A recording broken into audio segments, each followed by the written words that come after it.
اللہ اللہ اللہ اللہ اللہ کو شعبہ والی حدیث کہا جاتا ہے، اس کی تشریح آپ کے سامنے آئی تھی اور یہ بتایا گیا تھا کہ حیا سے کیا مراد ہے، اماطۃ الاذی عن الطریق، راستے سے تکلیف دہ چیز کو ہٹانا، اس سے کیا مراد ہے، یہ گفتگو آپ کے سامنے آ چکی تھی۔ اور یہ بھی بتایا گیا تھا کہ ان حدیث کو مصنف رحمہ اللہ نے، یا اس حدیث کو جس کو حدیث شعب کہا جاتا ہے، مصنف رحمہ اللہ نے اس کو اس لیے ذکر کیا ہے تاکہ وہ بتا سکیں کہ ایمان کے اندر کمی ہوتی ہے، ایمان کے اندر زیادتی ہوتی ہے، اور ایمان نام ہے اقرار باللسان کا، تصدیق بالجنان کا، زبان سے اقرار کرنے کا، دل سے تصدیق اور یقین کرنے کا، اور اعضاء اور جوارح سے عمل کرنے کا۔ یہ گفتگو کل آپ کے سامنے مکمل ہو چکی تھی۔ چلیے اب اس کے بعد آگے کتاب میں کیا ہے اس کو پڑھیے۔ ایمان کے 6 ارکان ہیں۔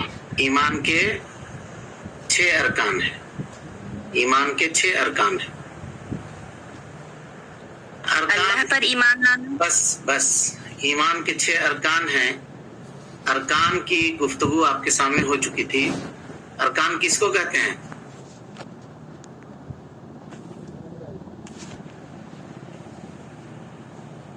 اسلام کے ارکان میں ہم بتا چکے تھے، ارکان کہتے ہیں یہ رکن کی جمع ہے۔ ارکان رکن کی جمع ہے، اور کسی بھی چیز کے مضبوط حصے کو رکن کہا جاتا ہے۔ اگر اس حصے کو ختم کر دیا جائے، ہٹا دیا جائے، تو وہ چیز باقی نہیں رہے گی۔ اور یہ بھی ہم نے بتایا تھا کہ رکن جو ہوتا ہے وہ کسی بھی چیز کے اندر ہوتا ہے، اور شرط یہ ہوتا ہے کہ وہ کسی بھی چیز کے باہر ہوتا ہے۔ اس کی مثال بھی ہم نے دی تھی کہ نماز میں رکوع رکن ہے، نماز کے اندر داخل ہے رکوع کرنا، اور وضو شرط ہے جو نماز سے الگ چیز ہے۔ یاد آ گئی گفتگو سب کو؟ جی۔ کہا مصنف نے کہ ایمان کے 6 ارکان ہیں۔ کتنے ارکان ہیں؟ 6 ارکان ہیں۔ سوال یہ ہے کہ پہلے انہوں نے، مصنف رحمہ اللہ نے ایمان کا ذکر کیا، اور اس کے بعد شعبہ والی، یا جس کو حدیث شعب کہتے ہیں، اس کا تذکرہ کیا۔ بتایا کہ ایمان کی 79 شاخیں ہیں، اور پھر وہاں 79 کہا، اور ہم لوگ جان چکے ہیں کہ یہ مسلم کی روایت ہے، بخاری کی روایت میں 69 ہے نا؟ پھر یہاں کہہ رہے ہیں وَأَرْكَانُهُ 6، اس کے 6 ارکان ہیں، تو پھر کیسے جمع کریں گے؟ وہاں کہا 79 ہے، اور یہاں کہہ رہے ہیں کہ 6 ہے۔ کوئی پوچھے آپ سے کہ ایسا کیوں ہے، تو اس کا کیا جواب ہوگا؟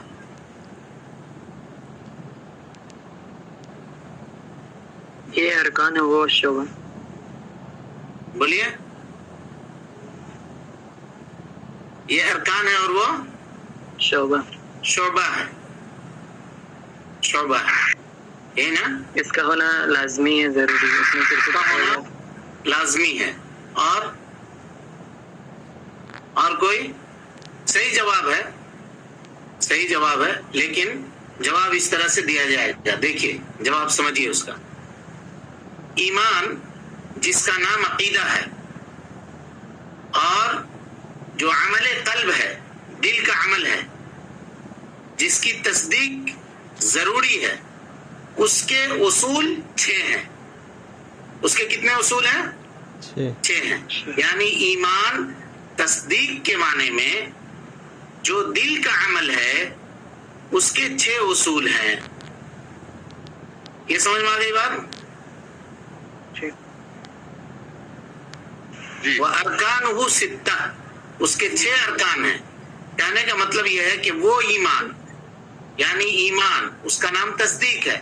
تصدیق یہ دل کا عمل ہے، دل کے عمل کے 6 بنیادی ارکان ہیں، ہے نا؟ 6 بنیادی ارکان میں سے اگر کوئی ایک رکن بھی گیا، مثال کے طور پہ بندہ اس رکن کے اوپر عمل نہیں کرتا ہے یا اس کا انکار کرتا ہے، تو اس کا ایمان چلا جائے گا، اس کا ایمان ختم ہو جائے گا۔ مثال لیجئے، کوئی آدمی اللہ رب العالمین کے اوپر ایمان لائے لیکن رسولوں کے اوپر ایمان نہ لائے، تو وہ مومن رہے گا؟ نہیں رہے گا۔ اسی طریقے سے اللہ کے اوپر، رسول کے اوپر ایمان لائے، فرشتوں کے اوپر نہیں لائے، اللہ کی کتابوں کے اوپر نہیں لائے، ایک چیز بھی اگر چھوڑے گا، اس میں سے ان 6 میں سے ایک چیز بھی چھوڑے گا یا ایک چیز کا بعض حصے کو چھوڑ دے گا، مثال کے طور پر کہے گا ہم صرف یہ مانیں گے کہ قرآن مجید اللہ کی طرف سے نازل کردہ کتاب ہے، توریت، زبور، انجیل یہ اللہ نے نازل نہیں کیا تھا، نعوذ باللہ، اگر ایسا کہے گا تب بھی وہ ایمان سے خارج ہو جائے گا۔ سمجھ رہے ہیں بات کو؟ جی ارکان کا فائدہ یہ ہوا، ارکان کو ذکر کرنے کا فائدہ یہ ہوا کہ ایمان کے ساتھ ان 6 چیزوں کا پایا جانا ضروری ہے۔ 6 میں اگر کوئی ایک چلا جائے یا ایک کا کوئی حصہ چلا جائے تو آدمی دائرہ ایمان سے خارج ہو جائے۔ سمجھ گیا بات؟ جی۔ اور اگر ایمان کو اس کے شعبوں کے ساتھ ذکر کیا جائے، جو 79 شعبے ہیں، ٹھیک ہے، ان شعبوں کے ساتھ ذکر کیا جائے تو ان شعبوں میں سے سب سے اونچے درجے کا جو شعبہ ہے وہ کیا ہے؟ لا الہ الا اللہ۔ لا الہ الا اللہ۔ اگر کوئی آدمی لا الہ الا اللہ کو چھوڑتا ہے اور باقی شعب کے اوپر ایمان رکھتا ہے، جیسے عبادت الاذان التطبیق، جیسے حیا، جیسے اور دوسری چیزیں، لیکن لا الہ الا اللہ کے اوپر نہیں رکھتا ہے، تو بھی اس کا ایمان نہیں ہوگا۔ سمجھ میں آ رہی بات؟ اگر لا الہ الا اللہ کو چھوڑتا ہے تو وہ آدمی ایماندار نہیں ہوگا۔ ٹیکنیکل بحث ہے، سمجھیے، ایک مرتبہ سمجھ جائیے گا تو بات سمجھ میں آ جائے گی۔ سمجھ رہے ہیں یا نہیں سمجھ رہے ہیں آپ لوگ؟ جی ہاں۔ تو اب اگر اس کو شعبہ میں سے کسی ایک کو، یعنی سب سے اونچے درجے کا جو شعبہ ہے اس کو چھوڑے گا تو ایمان سے خارج ہو جائے گا۔ اور بقیہ شعب جو ہیں اگر ان میں سے کسی ایک کو چھوڑتا ہے تو وہ ایمان سے خارج نہیں ہوگا، بلکہ جس مقدار میں وہ شعبوں کو چھوڑے گا اس مقدار کے حساب سے اس کے ایمان میں کمی واقع ہوگی۔ سمجھ میں آ گیا فرق؟ تو پتہ یہ چلا کہ ایمان جن 6 چیزوں سے مرکب ہے، جو بڑی بڑی چیزیں جس کو ملا کر کے ایمان بنتا ہے، اس کی عمارت قائم ہوتی ہے، وہ 6 ہیں۔ 6 میں سے کسی ایک کا کوئی انکار کیا یا بعض کا انکار کیا تب بھی وہ دائرہ اسلام سے خارج، مومن نہیں ہوگا۔ اور اگر ایمان کو ذکر کیا جائے اس کے شعبوں کے ساتھ تو دوسرے شعبے، ان 6 کو چھوڑ کر کے، ان 6 ارکان کو چھوڑ کر کے دوسرے شعبوں کے ساتھ اگر ذکر کیا جائے تو سب سے اول درجے پہ لا الہ الا اللہ ہے۔ اگر کوئی آدمی لا الہ الا اللہ کو چھوڑ کر باقی چیزوں کے اوپر عمل کرتا ہے تو وہ ایماندار نہیں ہوگا، لیکن لا الہ الا اللہ کے اوپر عمل کرتا ہے، دوسری چیزوں میں کمی ہے، تو جس حساب سے کمی ہوگی اس حساب سے اس کے ایمان میں کمی واقع ہوگی۔ آ گئی بات سمجھ میں؟ یہی معنی ہے الایمان یزید و ینقص، ایمان بڑھتا بھی ہے اور ایمان کم بھی ہوتا ہے۔ چلیے، اس کے 6 ارکان ہیں، آگے چلیے۔ اللہ پر ایمان لانا، بس اللہ کے اوپر ایمان لانا، ان تؤمن باللہ، اللہ رب العالمین کے اوپر ایمان لانا، یہ ایمان کی اصل ہے جی، اور یہی ایمان کی جڑ ہے کہ آدمی اللہ رب العالمین کے اوپر ایمان لائے۔ بقیہ جتنے ارکان ہیں وہ سب ارکان اس کے بعد آئیں گے، سب ارکان اس کے بعد آئیں گے۔ اگر آپ سے یہ کہا جائے، اور اسی لیے یعنی اس کی اصل جو ہے، اس کی اہمیت بتانے کے لیے اللہ رب العالمین نے اپنے نام کے ساتھ اس کو جوڑا، اس ایمان کو کہا الایمان باللہ، اللہ کے اوپر ایمان لانا ہے نا۔ اگر یہ کہا جائے صرف الایمان باللہ، تو اس میں اللہ کے اوپر ایمان لانا، فرشتوں کے اوپر ایمان لانا، رسولوں کے اوپر ایمان لانا، کتابوں کے اوپر ایمان لانا، یہ 6 ارکان جو ہیں یہ 6 کے 6 ارکان داخل ہوں گے. سمجھ میں آ رہی بات؟ جی. جی. دلیل اس کی کیا ہے؟ ایک شخص آیا، صحیحین کی روایت ہے، بخاری مسلم کی، اللہ کے نبی صلی اللہ علیہ وسلم کے پاس پوچھا، اللہ کے نبی صلی اللہ علیہ وسلم ای الاعمال افضل، عملوں میں سے کون سا عمل سب سے افضل ہے، سب سے بہتر ہے، بتائیے. تو اللہ کے نبی صلی اللہ علیہ وسلم نے کیا کہا الایمان باللہ، اللہ رب العالمین کے اوپر ایمان لانا. تو کہتے ہیں کہ اگر صرف ایمان باللہ کا ذکر کیا جائے، صرف یہ کہا جائے الایمان باللہ، اس کا مطلب یہ ہوگا کہ اللہ کے اوپر ایمان لانا، اس کے فرشتوں کے اوپر ایمان لانا، کتابوں کے اوپر ایمان لانا، رسولوں کے اوپر ایمان لانا، یوم آخرت کے اوپر ایمان لانا، اچھی اور بری تقدیر کے اوپر ایمان لانا، یہ سب کے سب داخل ہوگا.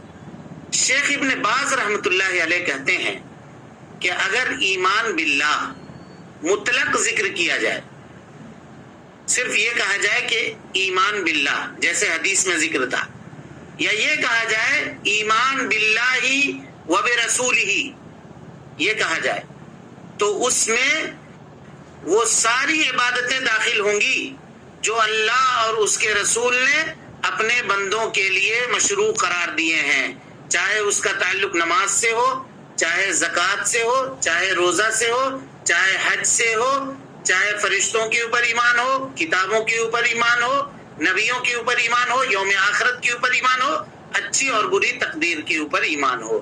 اس لیے کہ ایمان کے مسمى کے اندر، یعنی لفظ ایمان باللہ کے اندر یہ ساری چیزیں داخل ہیں، کیونکہ ان چیزوں کے اوپر ایمان لانے کا حکم کس نے دیا ہے؟ اللہ. کس نے دیا ہے جی؟ اللہ نے. اللہ نے دیا ہے. تو اگر ہم اللہ کے اوپر ایمان لائیں گے تو اس کا مطلب یہ سارے کے سارے چیزیں داخل ہوں گی. ہم اس لیے بتا رہے ہیں اس کو تاکہ یہ اس پہ ایک پوائنٹ ہے. پوائنٹ یہ ہے کہ اگر یہ کہے آدمی کہ ایمان باللہ، کہیں پہ اللہ کے نبی صلی اللہ علیہ وسلم نے کہا الایمان باللہ، تو ہم صرف اللہ پر ایمان لاتے ہیں، اب کیا ضرورت ہے رسولوں پر ایمان لانے کی، کیا ضرورت ہے فرشتوں کے اوپر ایمان لانے کی؟ نبی صلی اللہ علیہ وسلم نے پوچھا گیا سب سے بہتر عمل آپ بتائیے، آپ نے کہہ دیا ایمان باللہ، سب سے بہتر عمل ہم کر رہے ہیں.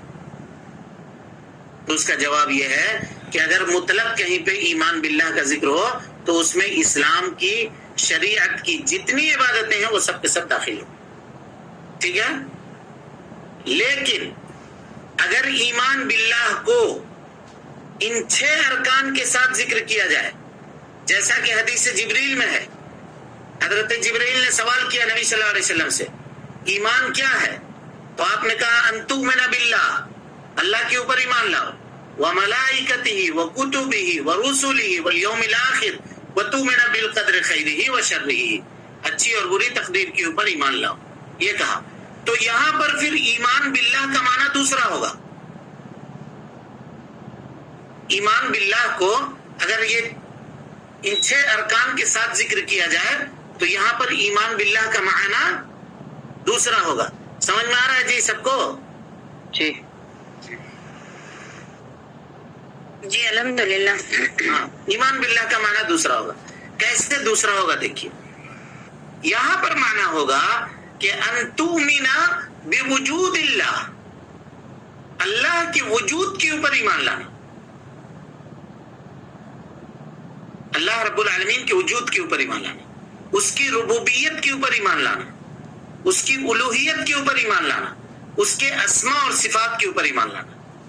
مطلب اگر صرف ایمان باللہ و ملائکہ و رسلہ و کتبہ والیوم الآخر اگر ساتھ میں ذکر کیا جائے تو یہاں ایمان باللہ کا معنی میں توحید کے تینوں قسمیں داخل ہوں گی.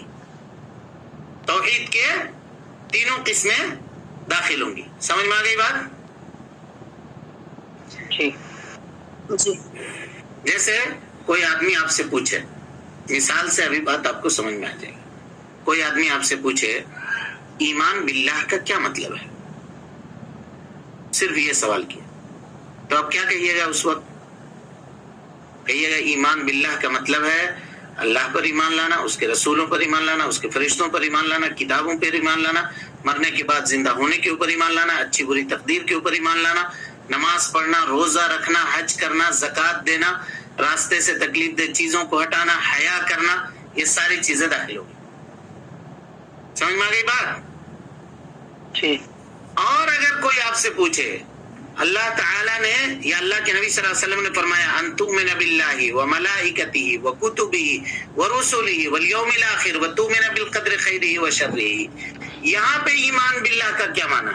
تو کہیے یہاں پہ ایمان باللہ کا معنی یہ ہے کہ اللہ رب العالمین کے وجود کے اوپر ایمان لانا، اس بات کے اوپر ایمان لانا کہ اللہ رب العالمین اکیلا رب ہے، اس بات کے اوپر ایمان لانا کہ اللہ رب العالمین اکیلے عبادت کا مستحق ہے، اس بات کے اوپر ایمان لانا کہ اللہ رب العالمین کے اسماء اور صفات ہیں، جیسے اللہ رب العالمین نے اور اس کے رسول نے ان اسماء اور صفات کو اپنے لیے ثابت کیا ہے، ہم اسی طریقے کے اوپر اس کو ثابت کریں گے، اس کی کیفیت بھی بیان نہیں کریں گے، اس کی کوئی مثال بھی پیش نہیں کریں گے۔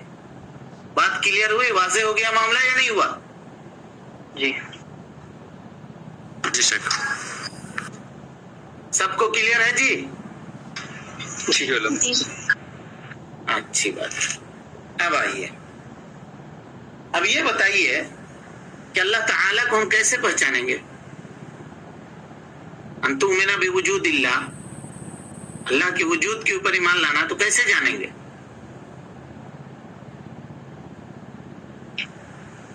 قرآن اس کی نشانیوں کے ذریعے، یا اس کی نشانیوں سے اوپر پڑھ چکے ہیں، اس کی نشانیوں سے، دلائل سے، اور ہم نے بتایا تھا نشانیوں کی دو قسمیں ہیں، ایک قونی ہے، قونی میں آسمان، زمین، سورج، چاند، ستارے، سیارے، ہوا، درخت، پہاڑ، یہ سب ہیں، اور ایک شرعی ہے جو قرآن مجید کی آیتیں ہیں، حدیث رسول کی ہے کہ احادیث ہیں۔ سمجھ میں آ رہی بات؟ یہ پڑھ چکے ہیں، ابھی گزرا ہے کچھ دنوں پہلے کہ اللہ کے اوپر، اللہ رب العالمین کے اوپر دلالت کرنے والی کون کون سی چیزیں ہیں، اور کس طرح سے اللہ رب العالمین کے وجود کے اوپر استدلال کیا جائے گا۔ اس کا مطلب یہ ہے کہ آپ لوگ ریوائز نہیں کرتے ہیں یا درس کو سمجھتے نہیں ہیں، یا درس زیادہ بھاری ہو جا رہا ہے؟ کیا وجہ ہے؟ کوئی بتلائے گا؟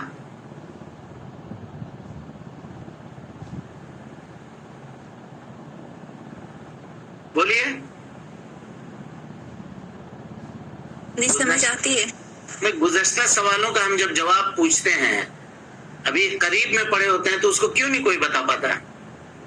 ابھی تو پڑھا تھا کہ اللہ کے وجود کے اوپر ایمان لانا، اس میں یہ بحث بھی ہوئی تھی آیات کی کتنی قسمیں ہیں، دو قسمیں ہیں، ایک کونی ہے، ایک قدری ہے، ایک شرعی ہے، ایک کونی ہے، نہیں ہوئی تھی بات؟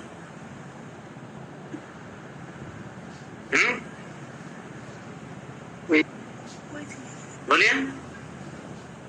ہوئی تھی۔ پھر سبق کو تھوڑا، اب ریکارڈ بھی ہے، سب کچھ ہے، معاملہ آپ لوگوں کے پاس موجود ہے، اس کو تھوڑا پڑھیے۔ اب اتنا محنت سے پڑھ رہے ہیں، اتنا وقت لگا رہے ہیں اس میں، تو سن کے ایسے ہی اگر یاد نہ رہے اور بر وقت اس کو نہ پیش کر سکیں تو اس کا فائدہ پھر کچھ نہیں ہوگا نا۔ جب یاد نہیں رہے گا تو اس پہ عمل کیسے کرائیں گے؟ پھر دوسروں کو بتائیں گے کیسے؟ تو اس کو ایک مرتبہ ضرور سنا دیجیے۔ بہت بہتر ہوگا ہاں، اس پہ اگر کوئز ایڈ کر دیا جائے، جیسے درس سے ریلیٹڈ اور سارے ہوتے ہیں، اس سے بہت بہتر ہوگا۔ کوئز ایڈ کر دیا جائے؟ جی، جیسے ٹیلی گرام وغیرہ پہ، واٹس ایپ پہ بھی آتا ہے نا کوئز، کوشچن آنسر۔ نہیں، آخر میں تو ایک امتحان لیں گے ہم پورے کا، پورے کا امتحان آخر میں جب درس کتاب مکمل ہو جائے گی تو اس وقت ہم لیں گے ایک امتحان، بغیر امتحان کے نہیں ہوگا، اور اس کے بعد اگر ضرورت پڑی تو اس کی سند بھی دیں گے انشاءاللہ۔ لیکن سند اسی کو ملے گی جو ایگزام پاس کرے گا. جی انشاءاللہ. اور ایگزام پاس کرنے کے لیے یہ ضروری ہے کہ کتاب سے سوال نہیں ہوگا، جو ہم بولتے ہیں اس سے پوچھیں گے سوال. جی انشاءاللہ. جی سمجھ میں آ رہی بات؟ جی جی.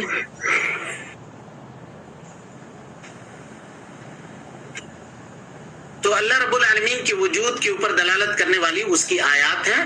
اس کی دو قسمیں ہیں، ایک آیات کونی ہے جیسے درخت پہاڑ بتایا ہم نے، اور ایک آیات شرعی ہے جیسے قرآن مجید کی آیتیں. یہ ساری چیزیں اس بات کے اوپر دلالت کرتی ہیں کہ اللہ رب العالمین کا وجود ہے، اللہ رب العالمین موجود ہے نا. اور دنیا میں کوئی بھی شخص جس کو اللہ تعالیٰ نے عقل سلیم سے نوازا ہے، پاگل اگر نہیں ہے، وہ مجنون نہیں ہے، عقل سلیم سے اللہ رب العالمین نے اس کو نوازا ہے، وہ کبھی بھی اللہ رب العالمین کے وجود کا انکار نہیں کرے گا. فرعون جیسا شخص، ظالم و جابر آدمی، اس نے بھی اللہ رب العالمین کے وجود کا انکار نہیں کیا. حضرت موسیٰ علیہ السلام کی زبان پہ اللہ رب العالمین نے کہا کہ فرعون میں جانتا ہوں، لقد علمت، فرعون تم کو معلوم ہے، ما انزل هؤلاء الا رب السماوات والارض بصائر، آسمان و زمین کا جو خالق ہے اسی نے ان دونوں کو رسول بنا کر کے موسیٰ اور ہارون کو تمہارے سامنے بھیجا، لیکن تم زبردستی کر رہے. ایک جگہ اللہ رب العالمین نے بنی اسرائیل کے بارے میں کہا وَجَحَدُوا بِهَا، انکار کیا موسیٰ اور ہارون کا ان لوگوں نے، وَاسْتَيْقَنَتْهَا أَنفُسَهُمْ، لیکن ان کا نفس اس بات کے اوپر مطمئن تھا کہ یہ لوگ اللہ کے رسول بھیجے گئے ہیں بنا کر کے، اور یہ نشانیاں اور اللہ رب العالمین کی طرف سے یہ بھیجے ہوئے رسول. چنانچہ دنیا میں کوئی بھی آدمی جس کے پاس عقل سلیم ہو، وہ اپنے دل سے اللہ رب العالمین کے وجود کا انکار نہیں کر سکتا. ہاں، جس کا دل مردہ ہو اور جو آدمی جس کی طبیعت بگاڑ دی گئی ہو، ختم کر دی گئی ہو، وہ آدمی ہوگا جو صرف اپنی زبان سے، دل سے نہیں، دل کبھی اس کا ساتھ نہیں دے گا، اپنی زبان سے اللہ رب العالمین کے وجود کا انکار کرے گا. میں یہ کہہ رہا ہوں صرف زبان سے کرے گا، دل سے کبھی نہیں کر سکتا، کیونکہ دل اس بات کے اوپر مطمئن ہوگا کہ اللہ رب العالمین موجود ہے، اللہ رب العالمین ہے. سمجھ میں آ گئی بات؟ اللہ رب العالمین کی وحدانیت کے اوپر اور اللہ رب العالمین کی ربوبیت کے اوپر گفتگو ہم آپ کے سامنے کر چکے ہیں. وحدانیت کا کیا معنی ہے اور ربوبیت کا کیا معنی ہے. شروع میں کتاب جب ہم لوگ شروع کر رہے تھے، معرفت العبد ربہ، بندے کو اپنے رب کو پہچاننا، یا بندے کا اپنے رب کو پہچاننا، وہاں پہ گفتگو کر چکے. باقی بچ گیا تھا اللہ رب العالمین کے وجود کو ماننے میں ایک عظیم پہلو یہ ہے کہ اللہ رب العالمین کے اسماء اور اس کے صفات کو مانا جائے. اسماء اور اس کے صفات کو مانا جائے. اسماء جی یہ اسم کی جمع ہے جس کے معنی نام، اور صفات ہیں جیسے نام فلاں کا، کسی کا نام ہے محمد مثال کے طور پہ، اور صفت ہوگا جیسے محمد سنتا ہے، محمد دیکھتا ہے، تو سننا دیکھنا یہ صفت ہوگی اس کی. چلتا ہے نا، یہ ساری صفتیں ہوں گی. تو اللہ رب العالمین کے اسماء اور صفات کے اوپر ایمان لانا. اسماء اور صفات کے اوپر ایمان لانے کا قاعدہ یہ ہے کہ آدمی جس طرح سے اللہ رب العالمین کی وحدانیت کا اقرار کرتا ہے کہ اللہ کے علاوہ کوئی عبادت کا مستحق نہیں ہے، جب اس کے علاوہ کوئی عبادت کا مستحق نہیں ہے، یعنی حق کے ساتھ عبادت کیا جانا صرف اللہ رب العالمین کا ہے، اس کے علاوہ کوئی اس عبادت کا مستحق نہیں ہے. اگر بندہ یہ کہتا ہے تو اس کا مطلب یہ ہے کہ اللہ رب العالمین کے جو اسماء اور صفات ہیں وہ صرف اللہ رب العالمین کے لیے خاص ہیں. وہ اس کے اندر بھی توحید آنی چاہیے. جیسے اللہ کی ربوبیت میں توحید ہے، اللہ کی الوہیت میں توحید ہے، اس کے اسماء اور صفات کے اندر بھی اللہ تعالی یگانہ ہے اور یکتا روزگار ہے، اس کے علاوہ کوئی دوسرا اس صفات کے اندر، اس اسم کے اندر شامل نہیں ہو سکتا. اور اہل سنت والجماعت کا یہ عقیدہ ہے کہ اللہ رب العالمین نے اپنے لیے جو اسماء اور صفات بیان کیے ہیں، ہم اس کو اس کے ظاہری معانی کے اوپر اللہ کے لیے ثابت کرتے ہیں، ظاہری معنی کے لیے، بغیر اس کی تحریف کیے ہوئے، بغیر اس کی تعطیل کیے ہوئے، یہ لفظ یاد رکھیے گا، بغیر اس کی تحریف کیے ہوئے، بغیر اس کی تعطیل کیے ہوئے، بغیر اس کی تکییف کیے ہوئے، اور بغیر اس کی تمثیل کیے ہوئے، بغیر اس کی تمثیل کیے ہوئے. سمجھ میں آ رہی بات؟ جی. اب آئیے، تحریف کہتے کس کو ہیں؟ تحریف کہتے ہیں لفظ کے معانی کو بدل دینا، لفظ کے معنی کو بدل دینا. جیسے کوئی آدمی یہ کہے کہ اللہ رب العالمین نے قرآن مجید میں فرمایا الرحمن علی العرش استوى، اللہ رب العالمین عرش کے اوپر مستوی ہے. تو مستوی، استوى، استوى کا عربی میں کیا معنی ہوتا ہے؟ عربی میں معنی ہوتا ہے اعلی واستقر، اللہ رب العالمین عرش کے اوپر ہوا، بلند ہوا، یہ معنی ہوتا ہے استوى کا. کوئی آدمی کہے نہیں استوى کا یہ معنی نہیں ہوتا، استوى کا معنی ہوتا ہے غلبہ، غلبہ حاصل کیا اللہ رب العالمین. تو ہم یہ کہیں گے کہ آپ اللہ رب العالمین کے اسماء اور اس کے صفات کے اندر کیا کر رہے ہیں؟ تحریف کر رہے ہیں، یعنی لفظ کو بدل دے رہے ہیں اس کے مراد سے، اور دوسری مراد ثابت کر رہے ہیں جس کے اوپر لفظ کا ظاہر عربی لغت کے اندر دلالت نہیں کر رہا ہے. سمجھ میں آ رہی بات جی؟ جی. تحریف کا معنی سمجھ میں آیا؟ لفظ کی تفسیر دوسرے معانی کے ذریعے سے کرنا. اس کی ایک اور مثال میں آپ کو دیتا ہوں. جیسے اللہ تعالیٰ نے کہا کہ اللہ کے ہاتھ ہیں، اللہ رب العالمین کے ہاتھ ہیں. کوئی کہے کہ نہیں اللہ کے ہاتھ سے مراد قدرت ہے، اللہ کے ہاتھ سے مراد قدرت ہے. تو ہم کہیں گے نہیں، عربی زبان میں ید کا لفظ ہاتھ کے لیے بولا جاتا ہے، اور ہم اللہ رب العالمین کے لیے جو اسماء اور صفات وارد ہوئے ہیں اس کے ظاہری معنی کو اللہ کے لیے ثابت کرتے ہیں. ہم یہ کہیں گے کہ اللہ رب العالمین کے لیے ہاتھ ہے. کیسا ہاتھ ہے، کس طرح کا ہاتھ ہے، یہ اللہ تعالیٰ جانتا ہے، اس کی کیفیت اللہ رب العالمین کو معلوم ہے. یہ ہوا تحریف جی. ایک ہوتا ہے تکییف. تکییف کے معنی کیفیت بیان کر دینا، یعنی اللہ رب العالمین کے اسماء اور صفات کی مثال بیان کر دینا کسی دوسرے سے. جیسے نعوذ باللہ من ذالک، کوئی آدمی یہ کہے کہ اللہ رب العالمین کا ہاتھ تو ہے لیکن میرے جیسے ہاتھ ہے ویسی اللہ کا ہاتھ ہے، نعوذ باللہ. تو کیا ہوا جی؟ اس نے اللہ تعالی کے ہاتھ کی کیفیت بیان کر دی، یہ چیز بھی غلط ہوا. اس کے بعد تمثیل. تمثیل کے معنی کیا ہے؟ تمثیل کے معنی ہے کہ اس کی مثال بیان کر کے پیش کر دینا، اس کی مثال بیان کر کے پیش کر دینا. اور اسی طریقے سے تکییف، تعطیل. تعطیل کا ایک معنی یہ ہوتا ہے، تعطیل کا معنی یہ ہوتا ہے کہ اسماء کا سرے سے انکار کر دینا، کہہ دینا کہ ہم اس کو نہیں مانیں گے، اس کو نہیں مانیں گے. جیسے اللہ رب العالمین نے کہا وَهُوَ السَّمِيعُ الْعَلِيمُ، اللہ تعالیٰ سننے والا ہے، ہم کہیں گے نہیں اللہ تعالیٰ سننے والا نہیں ہے. تو یہ ہو گیا تعطیل. کیا ہو گیا؟ تعطیل.